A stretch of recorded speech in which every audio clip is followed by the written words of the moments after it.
بسم اللہ الرحمن الرحیم۔ السلام علیکم من اتبع الہدی۔ ہدایت کی اتباع کرنے والوں کو راحت دو جہاں قرآن چینل کی طرف سے سلام عرض ہے۔ تمام تعریفیں اس پروردگار کے لیے ہیں جو دن کو رات اور رات کو دن میں تبدیل فرماتا ہے۔ لاکھوں درود و سلام ہوں محمد و آل محمد پر۔ سامعین کرام صاحبان ایمان، ہمارے آج کے سبق کا موضوع ہے سورہ بقرہ کی آیت نمبر 248 اور 249۔ تو آئیے اپنے سبق کا آغاز کرتے ہیں پروردگار کے پاک نام سے۔ بسم اللہ الرحمن الرحیم۔ وقال لهم نبیہم ان آیات ملکہ ان یاتیکم التابوت فیہ سکینۃ من ربکم وبقیۃ مما ترک آل موسیٰ وآل ہارون تحملہ الملائکۃ ان فی ذلک لآیات لکم ان کنتم مؤمنین۔ آیت نمبر 249۔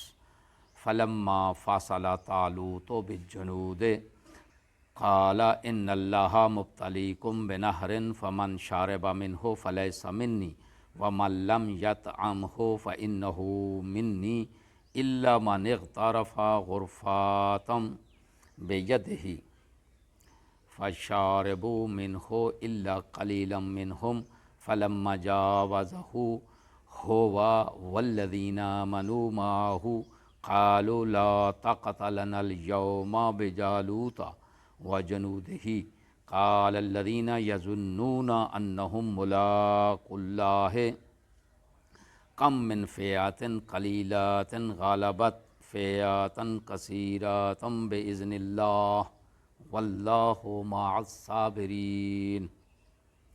آیات کا ترجمہ۔ آیت نمبر 248۔ اور ان سے ان کے پیغمبر نے کہا اس کی بادشاہی کی علامت یہ ہے کہ وہ صندوق تمہارے پاس آئے گا جس میں تمہارے رب کی طرف سے تمہارے سکون اور اطمینان کا سامان ہے، اور جس میں آل موسیٰ اور آل ہارون کی چھوڑی ہوئی چیزیں ہیں جسے فرشتے اٹھائے ہوئے ہوں گے۔ اگر تم ایمان والے ہو تو یقیناً اس میں تمہارے لیے بڑی نشانی ہے۔ آیت نمبر 249 کا ترجمہ۔ جب طالوت لشکر لے کر روانہ ہوا تو اس نے کہا اللہ ایک نہر سے تمہاری آزمائش کرنے والا ہے، پس جو شخص اس میں سے پانی پی لے وہ میرا نہیں ہے، اور جو اسے نہ چکھے وہ میرا ہوگا، مگر یہ کہ کوئی صرف ایک چلو اپنے ہاتھ سے بھر لے تو کوئی مذائقہ نہیں ہے۔ بس تھوڑے لوگوں کے سوا سب نے اس نہر میں سے پانی پی لیا۔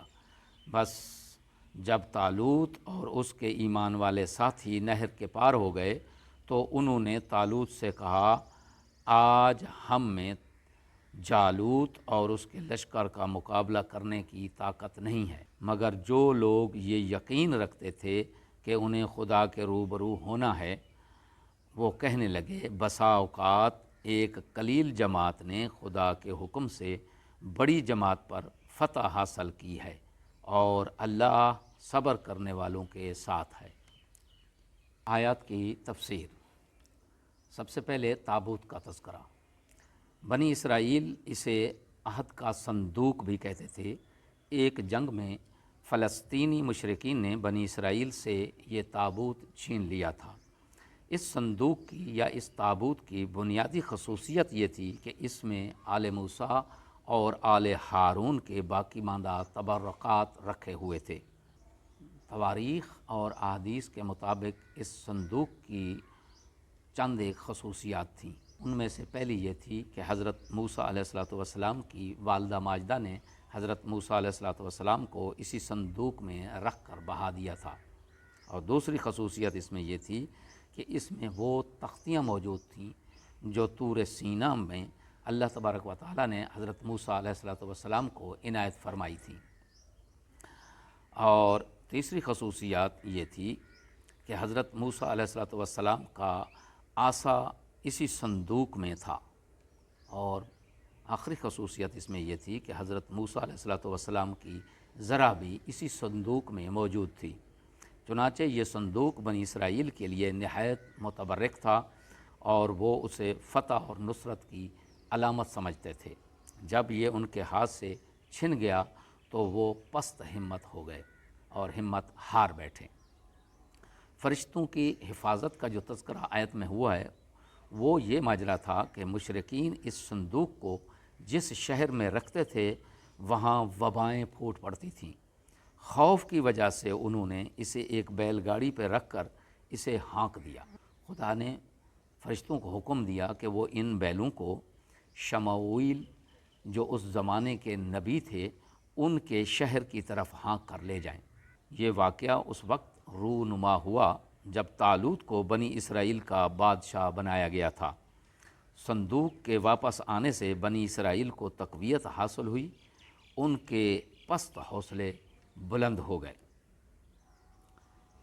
ان کی آزمائش کیسے ہوئی؟ سموئیل نبی جو اس زمانے کے بنی اسرائیل کے نبی تھے وہ بنی اسرائیل کے اخلاقی انحطاط اور بے ہمتی کا مشاہدہ کرتے رہتے تھے۔